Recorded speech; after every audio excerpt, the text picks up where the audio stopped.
8 reasons why Rome fell. Find out why one of history's most legendary empires finally came crashing down. 1. Invasions by barbarian tribes. The most straightforward theory for Western Rome's collapse pins the fall on a string of military losses sustained against outside forces. Rome had tangled with Germanic tribes for centuries, but by the 300s barbarian groups, like the Goths, had encroached beyond the empire's borders. The Romans weathered a Germanic uprising in the late 4th century, but in 410, the Visigoth king Alaric successfully sacked the city of Rome. The empire spent the next several decades under constant threat before the Eternal City was raided again in 455, this time by the Vandals. Finally, in 476, the Germanic leader Odoacer staged a revolt and deposed Emperor Romulus Augustulus. From then on, no Roman emperor would ever again rule from a post in Italy, leading many to cite 476 as the year the Western Empire suffered its death blow. 2. Economic troubles and over-reliance on slave labor. Even as Rome was under attack from outside forces, it was also crumbling from within, thanks to a severe financial crisis. Constant wars and overspending had significantly lightened imperial coffers, and oppressive taxation and inflation had widened the gap between rich and poor. In the hope of avoiding the taxman, many members of the wealthy classes had even fled to the countryside and set up independent fiefdoms. At the same time, the empire was rocked by a labor deficit. Rome's economy depended on slaves to till its fields and work as craftsmen, and its military might had traditionally provided a fresh influx of conquered peoples to put to work. But when expansion ground to halt in the 2nd century, Rome's supply of slaves and other war treasures began to dry up. A further blow came in the 5th century, when the Vandals claimed North Africa and began disturbing the empire's trade by prowling the Mediterranean as pirates. With its economy faltering and its commercial and agricultural production in decline, the empire began to lose its grip on Europe. 3. The rise of the Eastern Empire.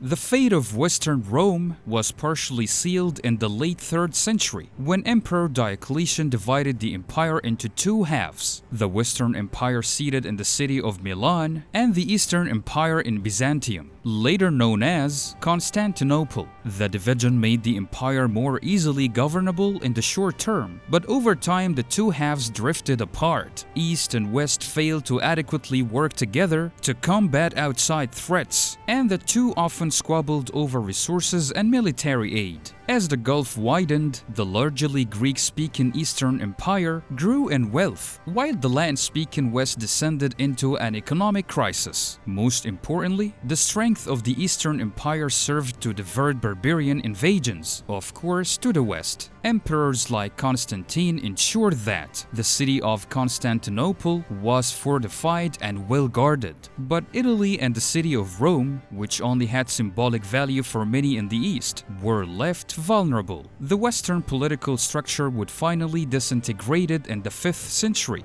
but the Eastern Empire endured in some form for another 1,000 years before being overwhelmed by the Ottoman Empire in the 1400s.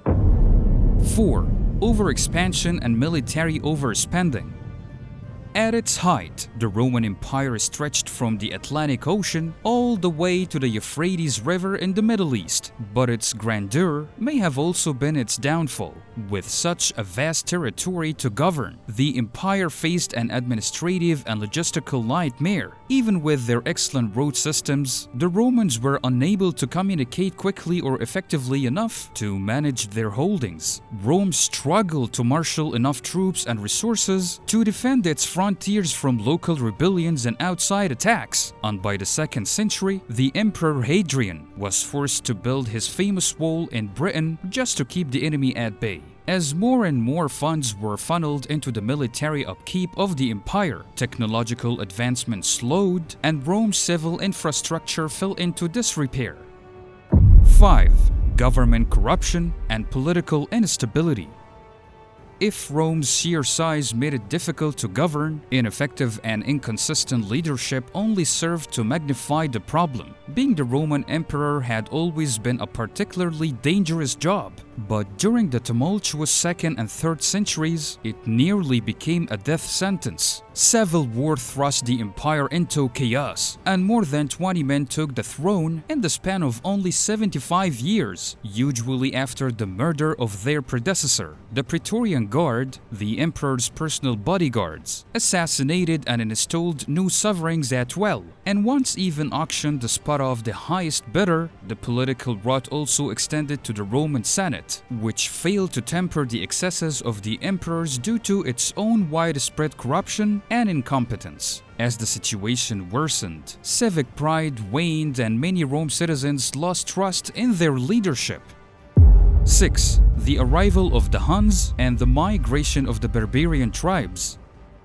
The barbarian attacks on Rome partially stemmed from a mass migration caused by the Huns' invasion of Europe in the late 4th century. When these Eurasian warriors rampaged through northern Europe, they drove many Germanic tribes to the borders of the Roman Empire. The Romans grudgingly allowed members of the Visigoth tribe to cross south of the Danube and into the safety of Roman territory, but they treated them with extreme cruelty. According to the historian Ammianus Marcellinus, Roman officials even forced the starving Goths to trade their children into slavery in exchange for dog meat. In brutalizing the Goths, the Romans created a dangerous enemy within their own borders. When the oppression became too much to bear, the Goths rose up in a revolt and eventually routed a Roman army, killed the Eastern Emperor Valens during the Battle of Adrianople in 378 AD. The shocked Romans negotiated a flimsy peace with the barbarians, but the truce unrevealed in 410 when the Goth king Alaric moved west and sacked Rome.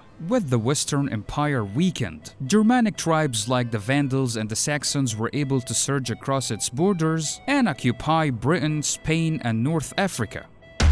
7. Christianity and the loss of traditional values. The decline of Rome dovetailed with the spread of Christianity, and some have argued that the rise of a new faith helped contribute to the empire's fall. The Edict of Milan legalized Christianity in 313, and it later became the state religion in 380. These decrees ended centuries of persecution, but they may have also eroded the traditional Roman value system. Christianity displaced the polytheistic Roman religion, which viewed the emperor as having a divine status, and also shifted focus away from the glory of the state and onto a sole deity. Meanwhile, popes and other church leaders took an increased role in political affairs, further complicating governance. The 18th century historian Edward Gibbon was the most famous proponent of this theory, but his take has since been widely criticized. While the spread of Christianity may have played a small role in curbing Roman civic virtue, most scholars now argue that its influence paled in comparison to military, economic, and administrative factors. 8. Weakening of the Roman legions.